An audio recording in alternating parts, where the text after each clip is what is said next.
వేసవి ఎండలో చిన్న బిల్లికి చాలా దాహం వేసింది. ఎండలో చాలా దూరం నడవడంతో అతను పూర్తిగా అలసిపోయాడు.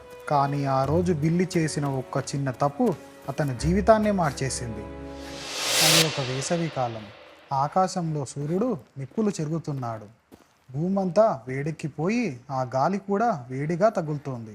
మన బుజ్జి బిల్లి పాపం చాలా దూరం నుంచి నడుచొస్తున్నాడు. వాడి చిన్న కాళ్ళు అలసిపోయాయి, గొంతు ఎండిపోయింది. అబ్బా, ఎంత దాహంగా ఉందో అని బిల్లి నీరసంగా అడుగులు వేస్తున్నాడు. అలా నడుస్తుండగా బిల్లీకి దూరంలో ఒక అందమైన చిన్న వాగు కనిపించింది.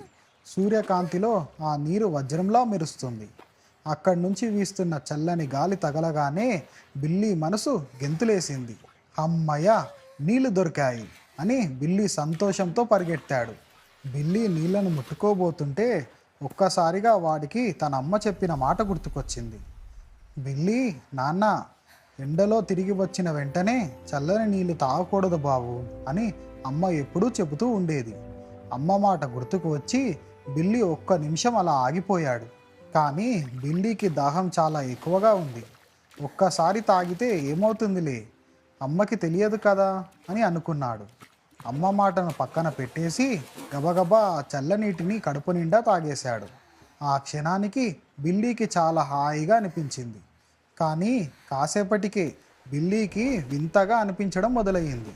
ఒక్కసారిగా తల తిరుగుతున్నట్లు ఉంది. శరీరం అంతా చెమటలు పట్టేసి చాలా వీక్ అయిపోయాడు. అయ్యో, నాకేమవుతుంది అని బిల్లీ కంగారు పడ్డాడు. పాపం బిల్లీ ఇక నిలబడలేకపోయాడు. కళ్ళ ముందు అంతా చీకటిగా అనిపించింది. తర్వాతి క్షణంలోనే దబేల్మని బిల్లీ స్పృహ తప్పి నేలపై పడిపోయాడు. ఆ అడవిలో బిల్లీ ఒక్కడే అలా పడిపోయి ఉన్నాడు. కొంతసేపటికి బిల్లీ మెల్లగా కళ్ళు తెరిచి చూశాడు. తను ఇప్పుడు బయట వాగు దగ్గర లేడు. తన ఇంట్లో వెచ్చని మంచం మీద పడుకొని ఉన్నాడు. ఒళ్ళంతా జ్వరంతో కాలిపోతుంది. బక్కచిక్కిపోయిన ముఖంతో అమ్మ వైపు చూశాడు బిల్లీ. అమ్మా, నన్ను క్షమించు, నేను నీ మాట వినకుండా తప్పు చేశాను అని చాలా బాధగా అన్నాడు.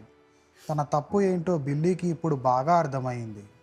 అమ్మ కోప్పడలేదు, ప్రేమగా బిల్లీ తల నిమిరింది. చూసావా నాన్న, పెద్దలు ఏది చెప్పినా అది మీ మంచి కోసమే చెబుతారు. అది వినకపోతే ఇలాగే ఇబ్బంది పడతారు అని చాలా నెమ్మదిగా వివరించింది.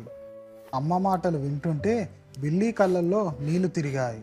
ఇక నుంచి నేను నీ మాట తప్పకుండా వింటానమ్మా అని ప్రామిస్ చేస్తూ అమ్మను ప్రేమతో గట్టిగా హత్తుక్కున్నాడు. కొన్ని రోజులు గడిచాక మన బిల్లీ మళ్ళీ స్ట్రాంగ్ అయిపోయాడు. అమ్మ బిల్లీని ఒక అందమైన బాతుల చెరువు దగ్గరికి తీసుకెళ్ళింది.